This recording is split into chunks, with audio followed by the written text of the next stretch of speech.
Hola, ¿qué tal amigos? Bendiciones para todos y cada uno de ustedes, esperando estén teniendo un excelente día. Un saludo muy especial por allá para todos mis suscriptores que siempre están atentos de mis videos. Gracias. El día de hoy voy a estar hablando acerca de 6 enemigos de la Iglesia Católica. Y pues vámonos al tema rapidito.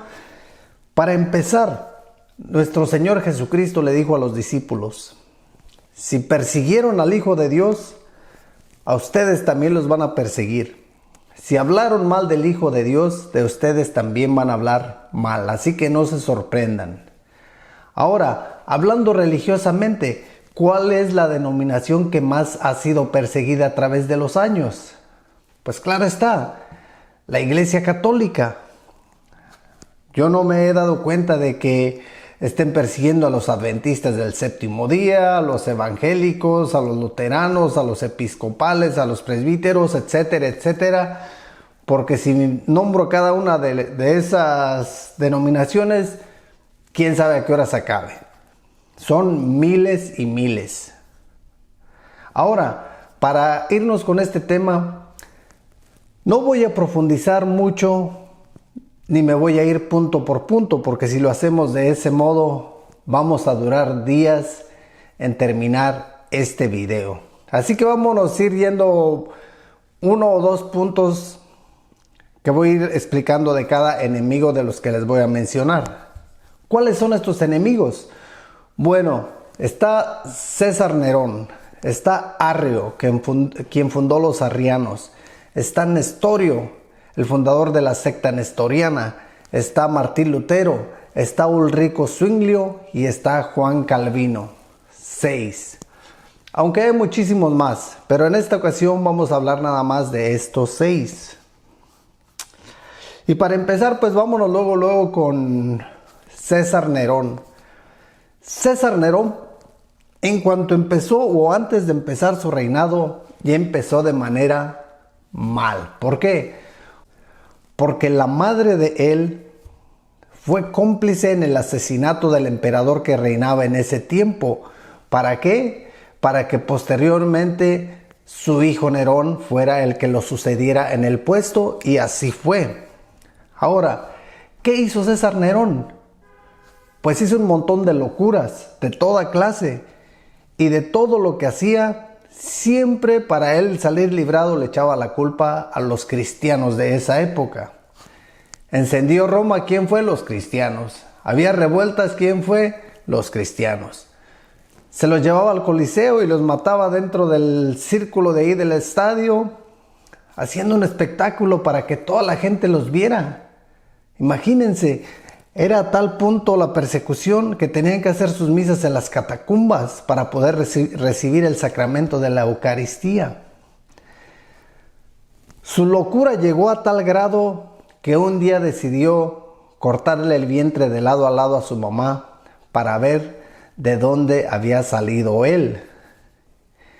De ahí que ahora cuando una mujer le está a punto de dar a luz y no puede dar a luz de forma natural, entonces le rajan el vientre, y por eso ahora le llaman cesárea, por César Nerón. ¿Y qué pasó al último con él?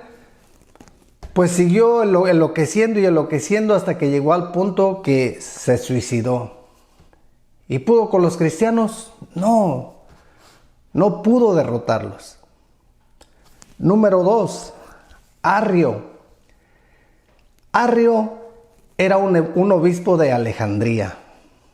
Él salió con la siguiente, se podría decir siguiente tesis o doctrina o como le quieras llamar, donde él decía que Jesucristo no era de la misma esencia de Dios, que Jesucristo Dios lo había creado después de que estaba Dios, que no estuvo con él desde la eternidad, porque ya sabemos que Dios no tiene ni principio ni fin. Así que él alegaba eso, causó una controversia grande, se propagó todo esto por todos lados. ¿Y qué hicieron para eliminar esa controversia? Pues se llamó al prelado, a la gente grande de la iglesia, a él también incluido, al concilio de Nicea para debatir este tema. Cuando debaten este tema, el consenso es el siguiente. Declaran a Arrio como un hereje cuando crean el credo católico. En ese mismo concilio es donde se creó.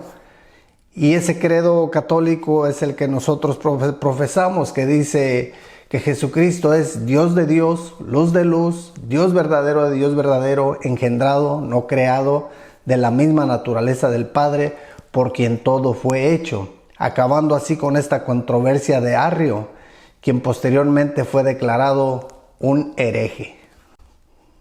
En el número 3 tenemos a Nestorio. Nestorio casi hablaba algo más o menos similar a lo de Arrio con respecto a Jesucristo. Él decía que cuando Jesucristo nació era un hombre, nació de forma normal como nosotros, era un hombre cualquiera, pero que ya cuando nació el Espíritu de Dios vino a habitar en él. Así de que, de acuerdo a él, Jesucristo estaba en dos partes, en la parte divina, en la parte humana, y que también él decía que no tenía la esencia de Dios.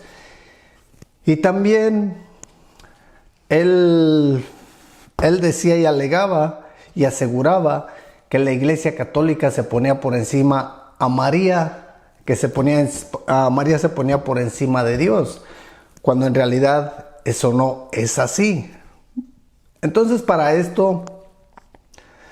acabar con esta controversia, se formó el concilio de Éfeso, donde nuevamente fueron invitados toda la gente grande de la iglesia, el prelado, nestoriano incluido, y pues empezaron a debatirlo, ¿no? Pero que Cristo en la tierra no era Dios. Entonces, al debatir esto, salió el consenso de que no, que él estaba equivocado, que Jesucristo cuando vino a la tierra era Dios, era la misma esencia de Dios. Entonces, de ahí que a la Virgen María se le da el nombre de Madre de Dios, porque pues Jesucristo era Dios en la tierra. Al último, queda también Nestorio como hereje, y tampoco pudo con la Iglesia Católica. Después llegó Martín Lutero, que viene siendo el número 4. Llegó Martín Lutero. Martín Lutero nació en Alemania. Él era un sacerdote agustino. Entonces Martín Lutero un día se rebeló contra la iglesia. Se rebeló, ya no quiso saber nada más de ellos y creó lo que le llama la Reforma Protestante. ¿Y qué es lo que alegaba Lutero, en lo que no estaba de acuerdo? Bueno, había varios puntos. Y muchos de ellos no iban tanto contra la doctrina católica, iban más bien contra los integrantes de la Iglesia Católica. Él estaba en contra del Papa, de los cardenales, que por qué tanto arzobispo, por qué tanto obispo y que por qué tanto cardenal, que el puesto del Papa no era necesario. Eso lo argumentaba mucho él. Ahora, él salió con otra enseñanza, otra doctrina, donde dijo que solamente la fe es necesaria para que seas salvo. Y para esto se basan mucho en Romanos capítulo 10, donde dice que si confiesas que en tu boca que Jesús es tu Salvador y lo crees en tu corazón, ya eres salvo. O sea que si yo hago eso y mañana empiezo a violar, a andar de adúltero, a robar, ¿voy aún a seguir siendo salvo? Y precisamente por eso a Martín Lutero le disgustaba tanto la epístola del apóstol Santiago, porque el apóstol Santiago enfatizaba que una fe sin obras es una fe muerta. Él decía, muéstrame tus obras y yo te muestro las mías, no por lo que yo diga, pero por lo que yo hago. Entonces, ese es el puesto en el que está la Iglesia Católica, que se puede salvar uno por fe, pero con obras. Sin obras esa fe es muerta.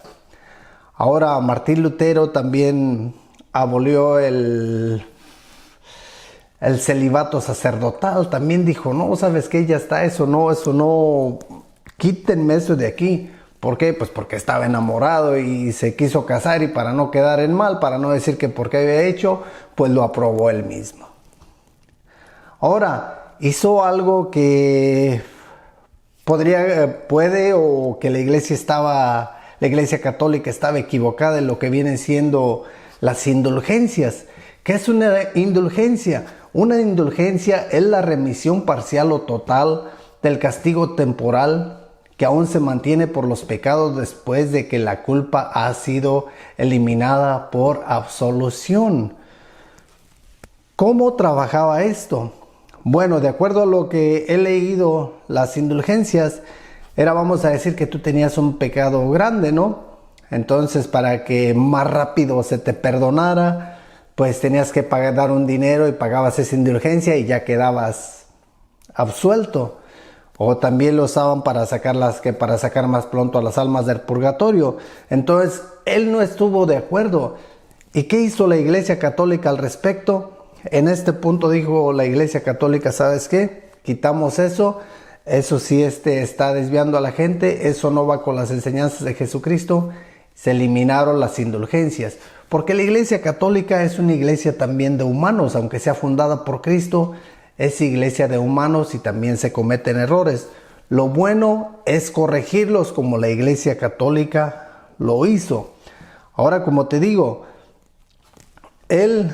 Martín Lutero, su problema no era tanto contra la doctrina, sino contra el papado. Ese era su mero problema de él.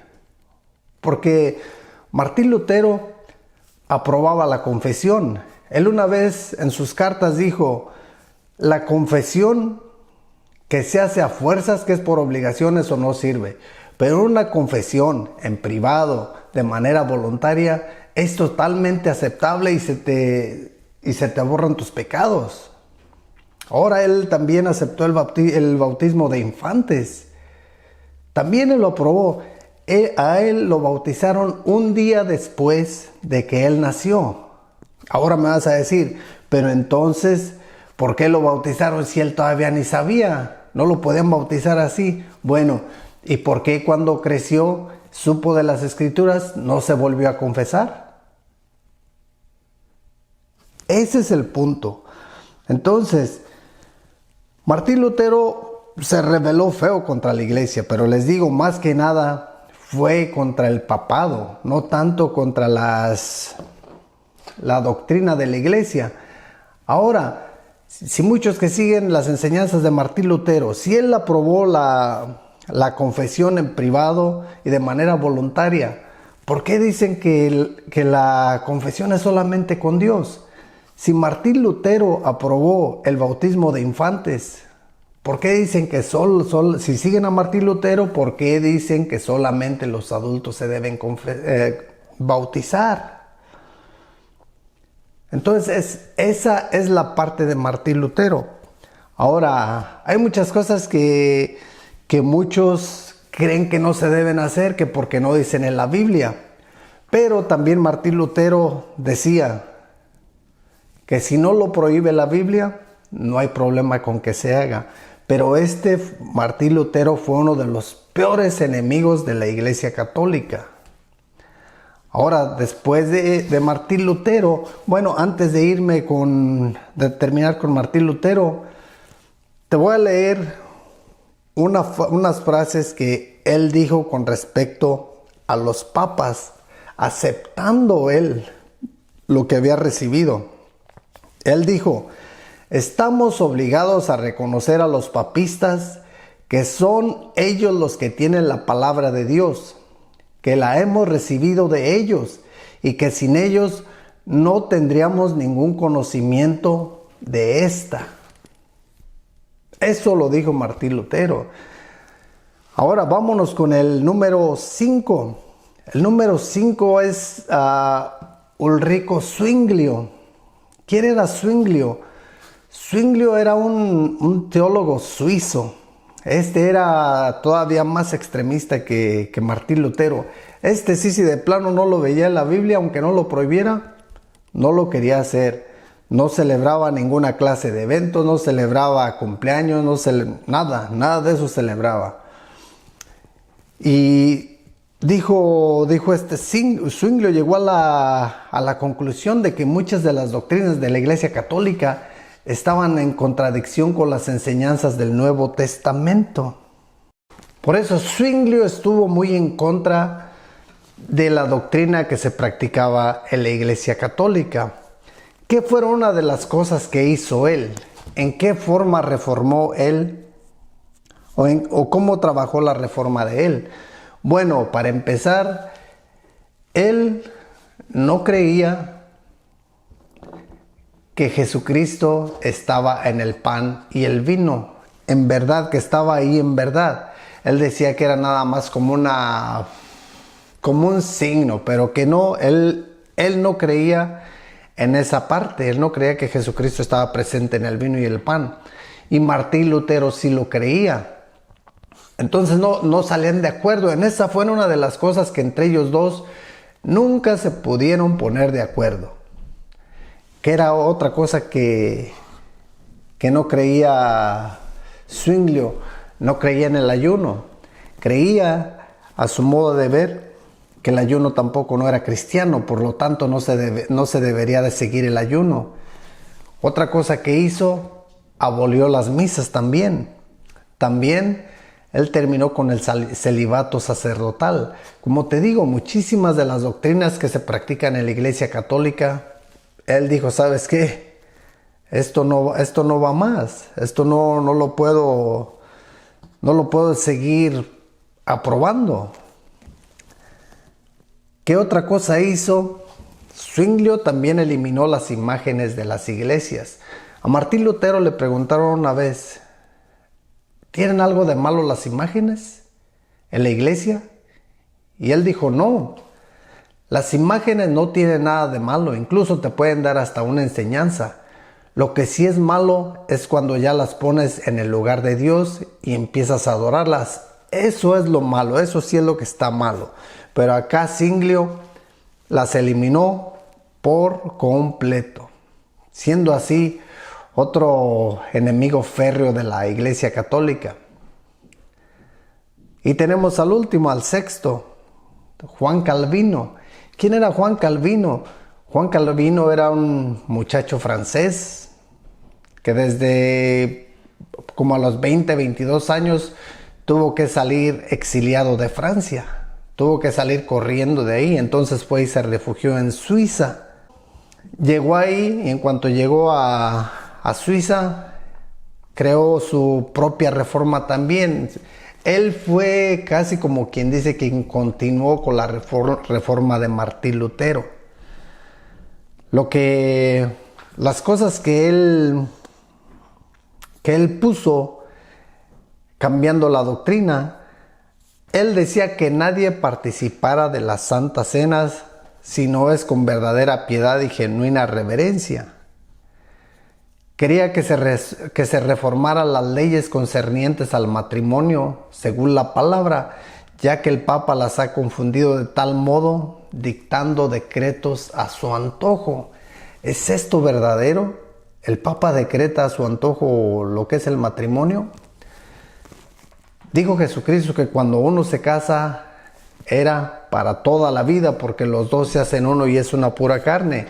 Ahora, siguiendo lo que puso Calvino con respecto al matrimonio, pues ¿qué es lo que ha pasado?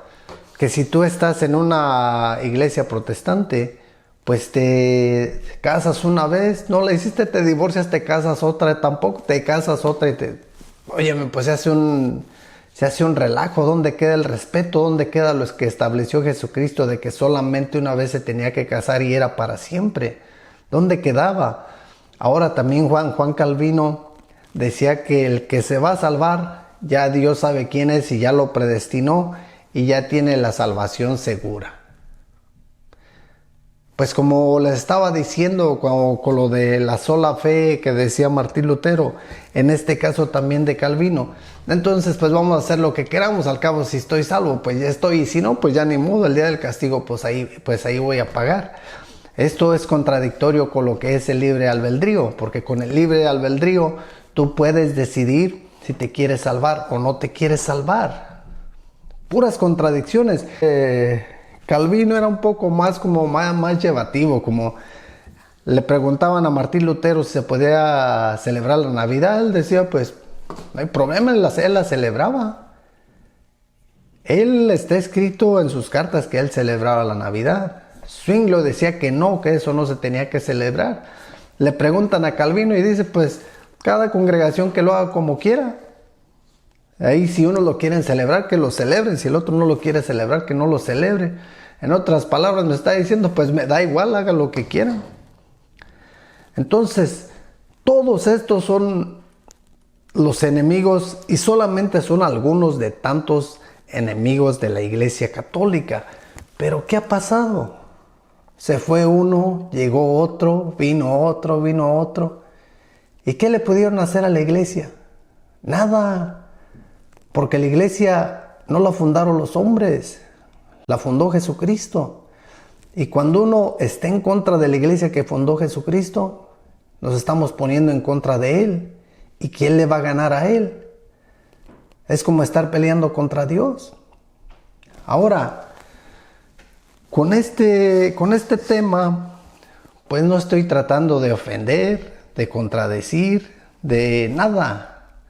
Tú puedes ser de la denominación que tú quieras. Yo nada más lo único que digo es que debemos estudiar, interiorizar, meternos a fondo para llegar a lo que es la verdad.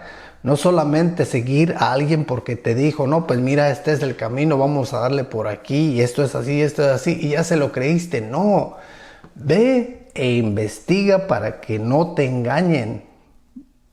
¿Qué será? Ya es un tiempecito que hice un video hablando acerca de los testigos de Jehová, con el propósito de que pues despertaran, ¿no? Y trataran de llegar a la verdad. Pero ese video me lo tomaron a mal, lo tomaron como un ataque cuando no era eso. En vez de ponerse a analizar, a profundizar, a buscar por ellos mismos si lo que yo estaba hablando era verdad o mentira, pues se pusieron a insultarme en los comentarios algunos de ellos, no todos. Pero pues bueno, esto es así en las redes sociales, pues se expone uno a lo que sea. Ahora, como les digo, lo que se trata es de llegar a la verdad para que todos nos salvemos. Porque es lo que quiere Dios, que todos lleguemos a ser salvos. Ahora ya para despedirme, como te dije al empezar, como les dijo Jesucristo a los apóstoles, si al Hijo de Dios lo persiguieron, a ustedes también los van a perseguir. Si hablaron mal de mí, de ustedes también van a hablar mal. Si están hablando tan mal y persiguiendo a la Iglesia Católica, ¿será porque es la verdadera? Pregúntatelo. Bendiciones, amigos. Y nosotros, como soldados, lucharemos con honor. Es el Dios de Israel, nos hace guerreros de la fe. Es el Dios